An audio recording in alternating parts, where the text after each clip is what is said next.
realized if there was no God, there was no hope. That led me on a quest, on a search. And in the process of that search, I came across the prophecy in the 53rd chapter of Isaiah. And I remember reading it and thinking to myself, what's Jesus doing in my Bible?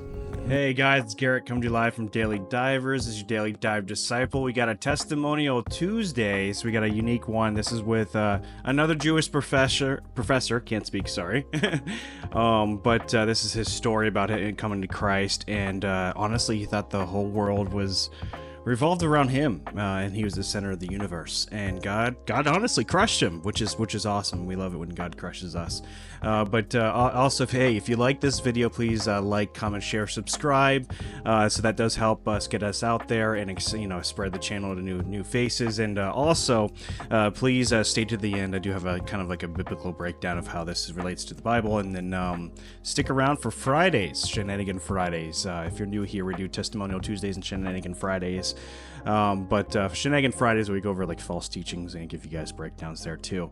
But anyway, so what do you have for us? Let's kind of dive into this here. So I remember having a conversation with my mother, and she was encouraging me to go to bed early so I'd get a good night's sleep. And so I said, Ma, why? Why should I go to bed and get a good night's sleep? She says, so you can get up and be refreshed in the morning and do well in school. I said, why do I need to do well in school? She says, so you can go to a good college. I said, why do I need to go to a good college? She said, so you can get a good job. Why do I need to get a good job? So you can have a family and have a house and have the nice things of life. And I said, well, okay, if I have all those things, then what? She goes, then nothing, that's it. I said, is that all there is?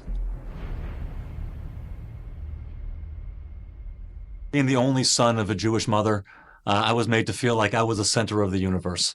It was all about me. And then in the world, when it wasn't about me, it was shocking to me. And I wanted it to be about me. I sought the approval and the affirmation and the confirmation of these things from other people, that in fact it was about me and that I was the center of the universe. I went to a private school, and we had to study the life of Jesus at that private school. And So who is his God, huh? Well, it's him, right? He worships himself. It was all about him, me type of thing, right? It's how many can relate to that? I mean, I'm sure we all could. I'm sure we all could relate to that, to be honest. But anyway, I didn't like Jesus, but I wanted to hear from my own rabbi why we don't believe in Jesus. And he explained to me that he couldn't be the Messiah because when Messiah comes, he'll bring peace. And since Jesus has already come and there is no peace, he could not be the Messiah. And that satisfied me for about 7 years. And I was totally satisfied with that answer. It made sense to me. In college, I became a theoretical Marxist. I believed that what the world needed was radical social change, that instead of people competing against each other in the marketplace, that government would come and would create an equal playing field, and even more than that, would create equal outcomes for everyone in the culture. If we could get rid of the competitiveness and the adversarial relationship that I saw in the culture, and we could work towards cooperation, we could create a better world together. And I really wanted to make a better world. That was I saw this as a source of significance and purpose in my life, that I could help bring about a better world for mankind. The only problem with my convictions about social change and making a better world was the problem of the brokenness in people. My own personal brokenness, I saw that, my own selfishness, my own pride, my own lust, my own greed, all of those things in my life. And I saw that in other people. I saw it in the world around me. And if there was something wrong with us, if there was something wrong with people, then changing social systems wouldn't make any difference. It would just be the same thing over and over again. So in my freshman year of college, I hear a knock on my door. I open the door, and there's a young man there. He looks at me and goes, "Hi, my name's Paul, and I'd like to talk to you about establishing a personal relationship with Jesus Christ." I thought, whoa, it took me by surprise, and I said, "I'm sorry, I'm Jewish." He goes, "That's okay, so is he." I said, "Yeah." I stand at the door and knock, right? What a literal physical, like, showing of that. And what would Jesus say? That's okay. I'm Jewish too. Same thing. I'm not saying that kid was Jesus, but still, God was definitely using him there, and that's a good actual physical showing of what he said in the Bible. It's kind of cool. Kind of cool. Yeah, you're right. Yeah, I said, come on in. So I invited him in the room. I invited some of my Jewish friends from down the hall to come join us. And then he began to explain to us why Jesus was the Jewish Messiah. So the questions that I came to college with stayed with me, and I realized if there was no God, there was no hope. That led me on a quest, on a search. And in the process of that search, I came across the prophecy in the 53rd chapter of Isaiah. And I remember reading it and thinking to myself, what's Jesus doing in my Bible? I was surprised as I read it that this was from the prophet Isaiah, the Jewish prophet. And I said, what's Jesus doing in my Bible? And I began to think, why didn't the rabbi tell me about this? Why didn't he tell me that there was a picture of Messiah other than Messiah bringing peace, but a Messiah that was going to suffer and die for us? After college, in order to make extra money, I worked nights and weekends for a kosher caterer in Boston. One night, April 30th, 1980, I was at Temple Sinai in Marblehead, Massachusetts. I was there for a donor dinner, serving a donor dinner. I was asked if I would pack up the truck so everybody else could go home and just I would be left. And I said, fine. So everybody else left. The ladies had their fundraiser inside the shul, and I was outside with a cup of coffee and a cigarette and just thinking about life. All of a sudden, inside the synagogue, the women started praying.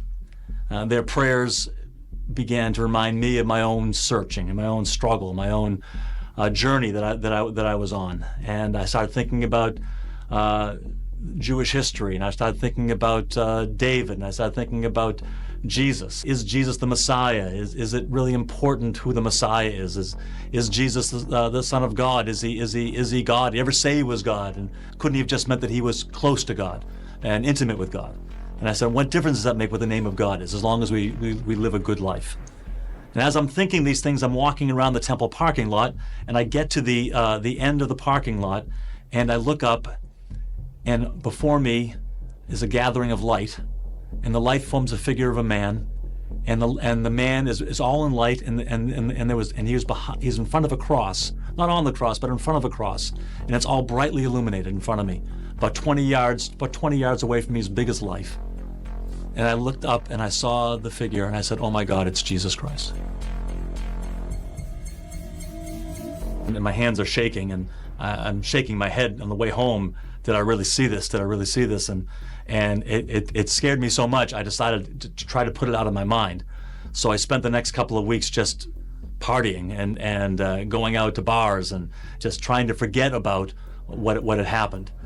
And I did this for a couple of weeks of getting drunk and trying to forget.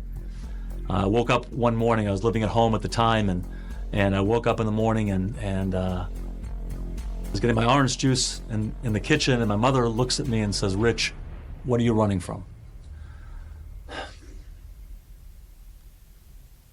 So I came to realize that I wasn't the center of the universe, that God was, that it wasn't about me, it was about him. And it was about me investing my life in his purposes that he had for me. And that gave me such a feeling of meaning and purpose in my life that it was beyond anything that I could have dreamt for. I never thought I'd get the answers. I never thought that those were the kinds of things that there were answers to.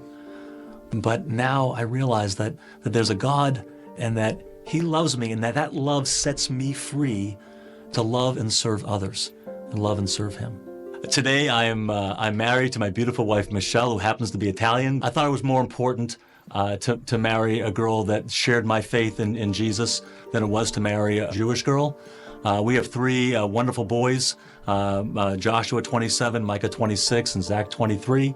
They all have come in their place in their life where they have asked Jesus to be their Messiah and Lord, and they are walking with him, and so we're very proud of them.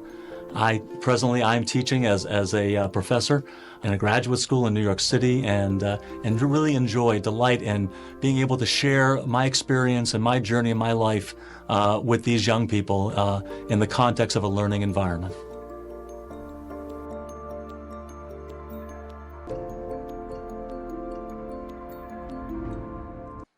Wow, what a good testimony. It's awesome. Like he thought the world was centered around him at first, right? And then God crushed him and showed him, that he wasn't, and he gave him eyes to see his own sin, right? Which is awesome, which kind of relates to what we're going to be going through here real quick here. So kind of dive right into it. So what kind of relates is with James, right? 8 through 10. Sorry, James 4, 8 through 10. He says, draw near to God and he will draw near to you. Cleanse your hands, you sinners, and purify your hearts, you double-minded. Be wretched and mourn and weep, and let your laughter be turned to mourning and your joy to gloom. Humble yourselves before the Lord, and he will exalt you. And that's exactly what happened to him, right? He humbled himself. He saw, he realized where he was wrong, and God did exalt him, right? And to the point he even showed up in front of him, which is awesome. That's awesome. And then we have another one where Isaiah 30, I say this one a lot, it's one of my favorite ones, Isaiah 30, 20 through 22. He says, and the Lord will give you the bread of adversity and the water of affliction. Yet your teacher will not hide himself anymore, but your eyes shall see your teacher. Look what happened to him. He definitely saw his teacher. And your ears will hear a word behind you saying, this way, walk in it. And when you turn to the right or turn to the left, and then you would defile your carved idols and overlaid with silver and your gold-plated metal images, and you will scatter them as unclean things and say to them, be gone. And what was the unclean things? The idols? Well, it was obviously himself, right? We know that. It was himself. He loved himself, and he thought he was the center of the universe. He was his own God, right? But anyway, if you guys like this video, please like, comment, share, subscribe. Stay around for Friday. For Shenanigan Fridays, but I hope you guys like this one. But anyway, till the next time, guys. See you on Friday. See ya. Bye-bye.